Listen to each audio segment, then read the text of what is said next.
Callum Smith knocked out Hassan N'Dann in 3 rounds for his first defense of his WBA super middleweight title. Ladies and gentlemen, you're watching Remstar Says So.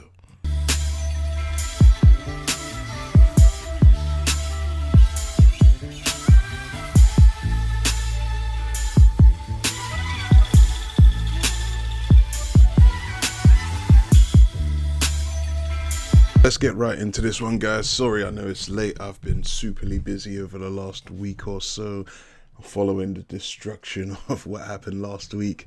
This is a fight I actually missed, and I didn't watch it until late on Sunday or Monday, and I've just been too busy to make a video.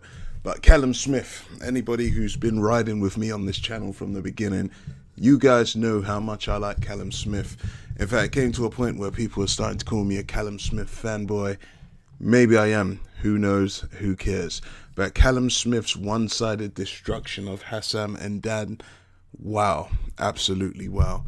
Now, I'm under no sort of illusions. Hassan N'Dann was never going into this fight to win.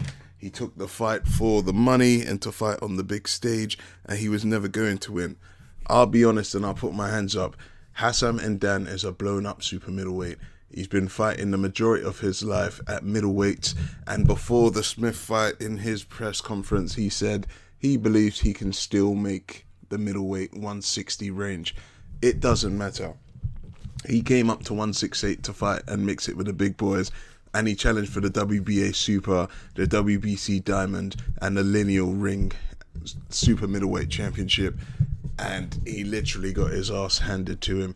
Callum Smith knocked him down in every round. He was just dominating and coming forwards, and he looked like he enjoyed laying the smack down and delivering that ass whooping. The first round, he knocked him down with a mean left hook, and when I say mean, I mean that was mean. It had a nice bit of snap to it, and you saw N'Dann's legs just turn to jelly, and he hit the ground. N'Dann got up pretty much straight away, and the referee told him to continue. Callum Smith is literally just toying with him like a cat who's half killed a mouse and is just playing with him before he goes for the finish. Luckily for N'Dann, the bell was probably about 15 seconds away after the first knockdown. Second round comes out, and N'Dann's being a bit smart. He's dodging, he's weaving, he's ducking, he's diving, and he's throwing out the right hand every so often. He was trying to do some sort of fake ass shoulder roll, and I'm not 100% sure why. And he looked like he was giving it back to Smith. He was giving Smith everything he can. But the thing about Callum Smith is that some people call him a weight hogger. The man's about 6'3", and he fights at super middleweight at 168 pounds. And it looked like everything N'Dann was giving him, he was just eating up, absorbing the punches and coming forwards. He knocks him down again with another left hook. And this time I was like, Jesus Christ. That second left hook, I didn't even see it coming. Somehow N'Dann manages to beat the referee's count, and he continues, and Smith is toying with him. Gets into the third fight now, and N'Dann, I don't know, he probably thought, fuck it, I'm going to get knocked out anyway, so let me just go for it. And he started doing his best sort of boxing in the fight. He was sort of coming forwards, he had Smith on the ropes, then Smith had him on the ropes, and before you know it, it looked like one-way traffic. Callum Smith unloaded a right hand, and oh my God, it's like you could see Hassan N'Dann's soul leaving his body. He got up at about 8, but he was so wobbly and jelly-like, the referee just called it off, and Callum Smith retained his belts within 3 rounds, fighting at Madison Square Garden. Callum Smith, a lot of people have said, should really go up to 175, but as far as I know, he's never struggled to make the weight. He said that he's happy. Callum Smith wants the unifications. He wants the likes of the Billy Joe Saunders. He wants the Caleb Plants. He wants the Chris Eubanks. Anybody that's 168, Callum Smith wants that smoke. So let's see what can happen. Eddie Hearn really needs to put some money and time and invest in Callum Smith.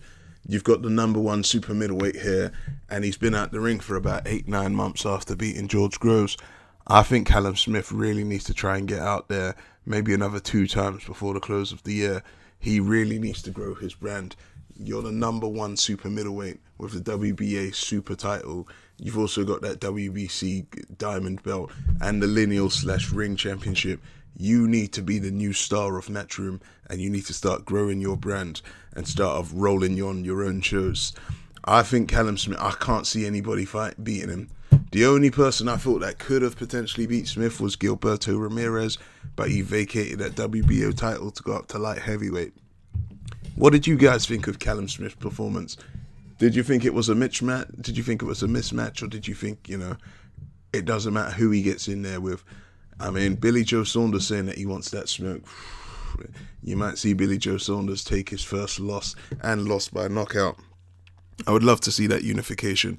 Callum Smith has also said that he's open to fighting Canelo Alvarez as well, to try and avenge the loss that Alvarez gave to his brother at 154 pounds. That would be a great fight. Me personally, I think that Callum Smith is going to run the roost for a very long time at this 168 division, as long as he can continue to safely make the weight.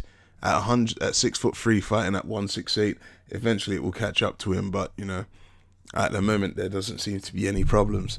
Callum Smith moves on to a record of 26 fights, 26 wins, 19 by knockout. And yeah, I could just see him ironing out a lot of guys going forwards.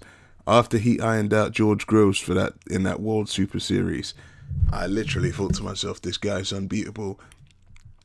And here we are, nearly a year on, and I'm thinking the exact same thing. Leave a comment, guys. Hit like, hit subscribe. Let me know your thoughts. Can anybody beat Callum Smith? Share this video. That's the end of the show, because Remstar says so.